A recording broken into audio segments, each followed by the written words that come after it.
Okay, at this point we've defined Fourier series, what I've got this boxed equation here, for a 2 pi periodic function f of x. And we've also written down the formula for the coefficients without really spending any time thinking about where those came from.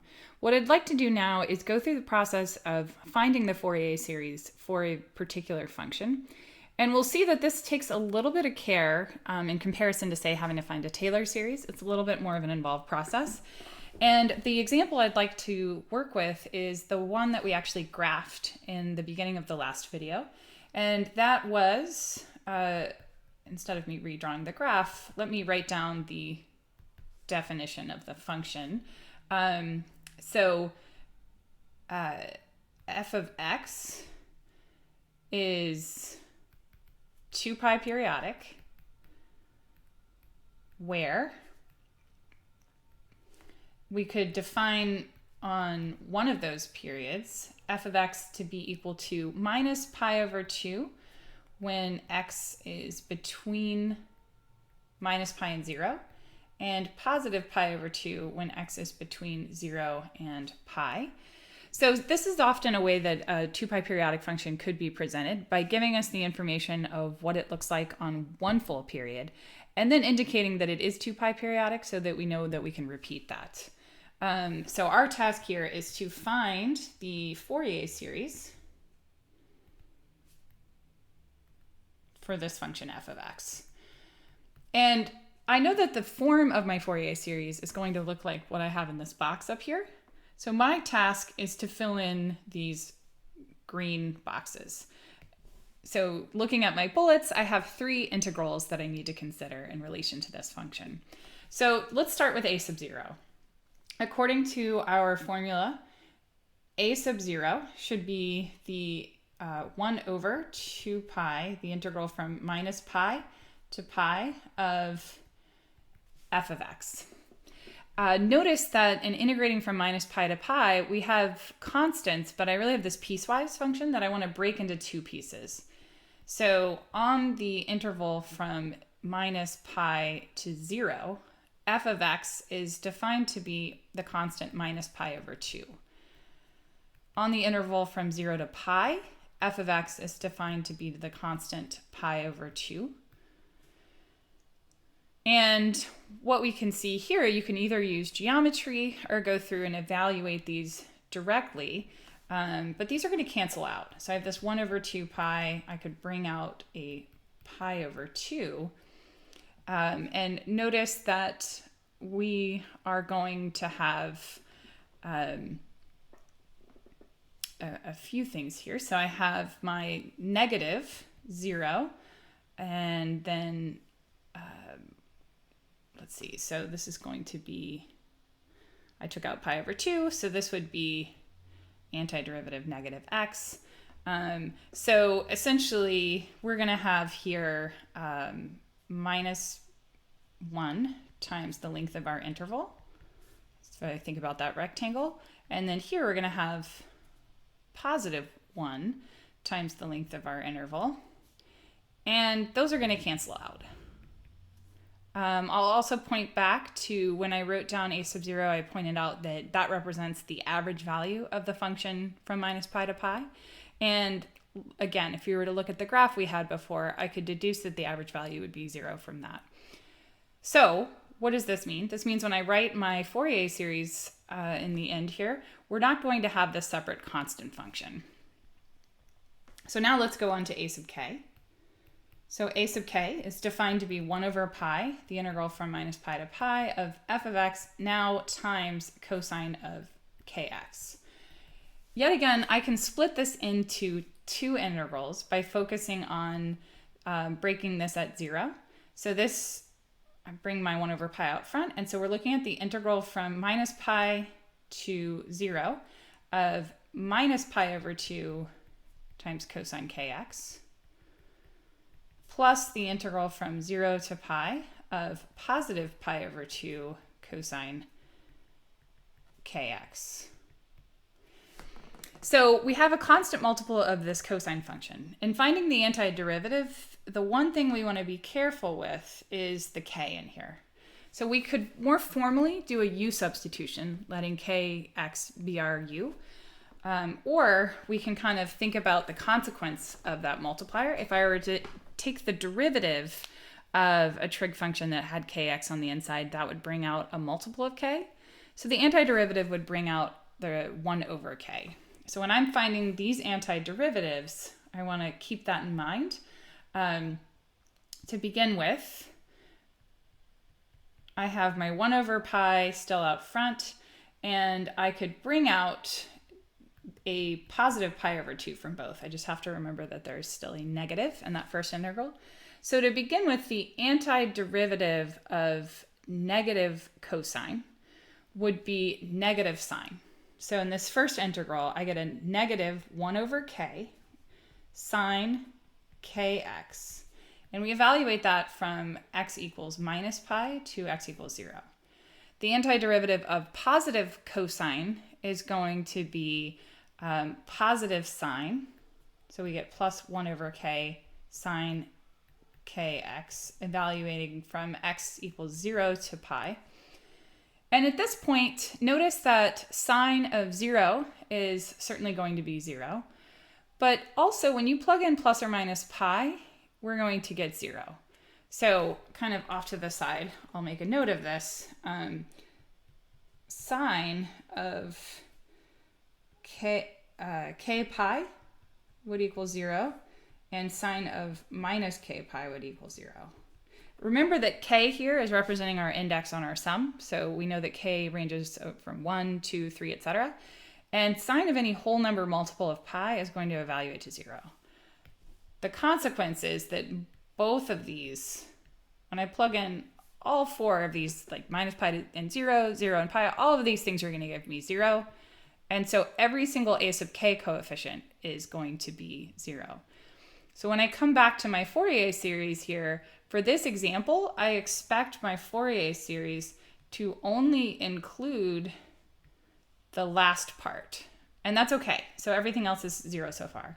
And of course, we hope that we don't get 0 here, because the function just y equals 0 would not be a good approximation of this function, f of x. So finally, let's find our b sub k's, and you're going to notice that this is very similar to the setup for a sub k. The only difference is I now am dealing with a sine kx in my integrand. So this is our formula. And again, I can break that up by taking the integral from minus pi to 0 of negative pi over 2 times sine kx, and adding the integral from 0 to pi of positive pi over 2 times sine kx. And again, like before, I can take my 1 over pi and factor out a positive pi over 2. I need to remember my negative in the first one. So here the antiderivative of negative sine is positive cosine. Just like we saw before, the kx results in me bringing out a 1 over k. And we're evaluating this from x equals minus pi to 0. And positive sine is now going to have antiderivative of negative cosine. So we get minus 1 over k, cosine kx, evaluated from 0 to pi. So unlike before, we don't have an automatic simplification in the sense that we don't get cosine evaluating to 0 at these endpoints. I can, at this point, cancel these pi's, and I can bring out that 1 over k to write this now as the following. So, so we would get 1 over 2k, collecting all of my coefficients, and plugging in my endpoints. For the first one, I would get cosine of 0 minus cosine of minus k pi. And we would subtract from that cosine of positive k pi minus cosine of 0. So a few things to note. Cosine of 0 is 1.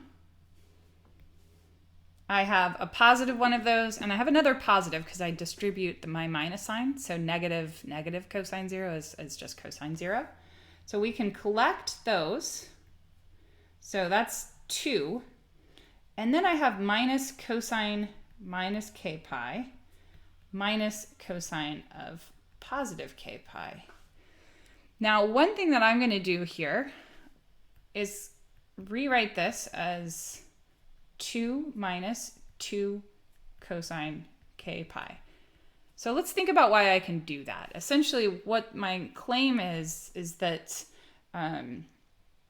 here, that this is equal to cosine of k pi. And that's true. So cosine of, in general, I'll point out cosine of minus x equals cosine of x. And that's because cosine is an even function. So we talked about even functions and odd functions before. Thinking about the symmetry of the cosine graph is one way to view this. And by making that connection, for me personally, what I have on this last line is a little bit easier to look at than what I have the line above. So now I've gotten it down to this, and perhaps I could do a little bit better by recognizing that I can cancel all of these 2's, and we have now 1 over k times 1 minus cosine of k pi. So now what we need to do is, so again, this is representative of my b sub k, but in general with Fourier series, I want to simplify this as much as possible. So I can do better than what I have by trying to work on that cosine term. And again, to address this, I'm going to work off to the side. So I want to think about values of k and what the resulting value of 1 minus cosine k pi would be. So when k is 1, cosine of 1 pi is negative 1. So we would get 1 minus negative 1, we'd get 2. When when k is 2, cosine of 2 pi is 1, so this difference would be 0. When k is 3, yet again we get 1 minus negative 1. When k is 4, we get 1 minus 1. So I'm starting to notice here that the 1 minus cosine k pi, that takes on 2 possible values. It's either going to be 2 or it's going to be 0. And the difference is whether or not k is even or odd. So we get 2 when k is odd, and we get, k odd. And then we get 0 for k even. That's enough for me to be able to at least recognize that now my b sub k is likewise going to be something I can define in piecewise manner. It's going to either be 2 over k when k is odd, or it's going to be 0 when k is even, because the numerator would be 0. So at this point, we've gone through all of the work of finding our coefficients. The only non-zero coefficients were the b sub k's. And in writing my final answer, I know that I just have to take this part where I substitute in my b sub k's.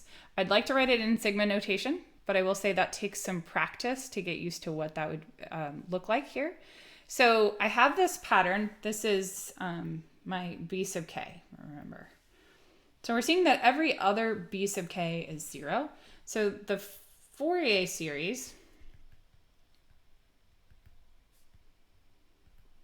of this function f of x is going to be the sum from k equals 1 to infinity of b sub k sine of kx, which if you were to write out those terms, that would be b1 sine of x plus b2 sine of 2x plus b3 sine 3x plus b4 sine 4x, and so on.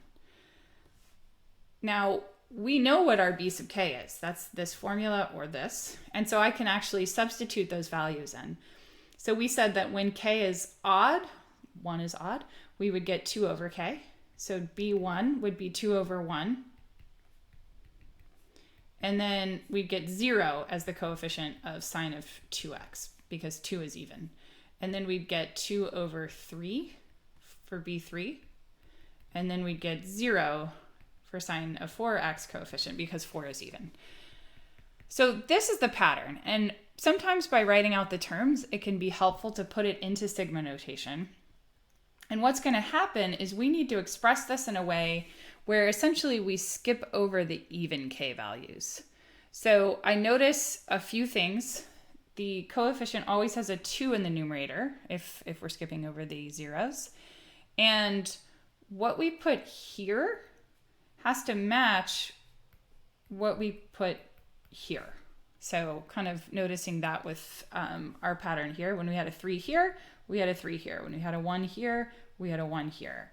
So now thinking about the fact that we only want to hit odd k values, there are a couple ways that I can skip over evens. You could do 2k minus 1, you could do 2k plus 1.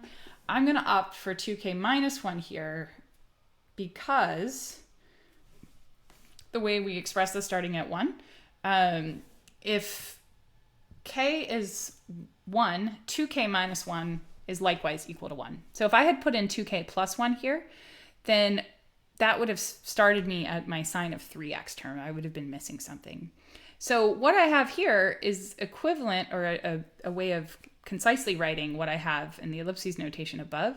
And this is my final answer. This is the Fourier series for my function f of x that I graphed at the beginning of the last video.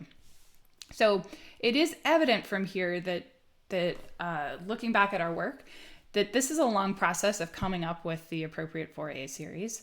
However, one thing I will talk about in the next video is there are certain things we could have taken advantage of in this example and in many of the examples we see with Fourier series that really would make our process more efficient, and I'd be able to skip over some things. In particular, there turns out there's a way that we could see in advance that these coefficients would have been 0, saving us the time from having to go through and evaluate those integrals. So the last thing I'll throw in here is, again, something I mentioned along the way, but just to kind of formalize this. In comparison with Taylor series, there's no center, like I said here, and we'll talk about convergence at a later point. But we say that Taylor series are local approximations. And that's reflective of the idea that you have to kind of locate a center, whereas Fourier series are global approximations. And again, that's not the claim that they are always an excellent approximation, but rather that there's not just a small portion of the graph where we expect it to be good, it's more expansive than that. And we'll see later that what we have to look out for with Fourier series are discontinuities in the original function. That's where the approximation by our Fourier series might not be as good.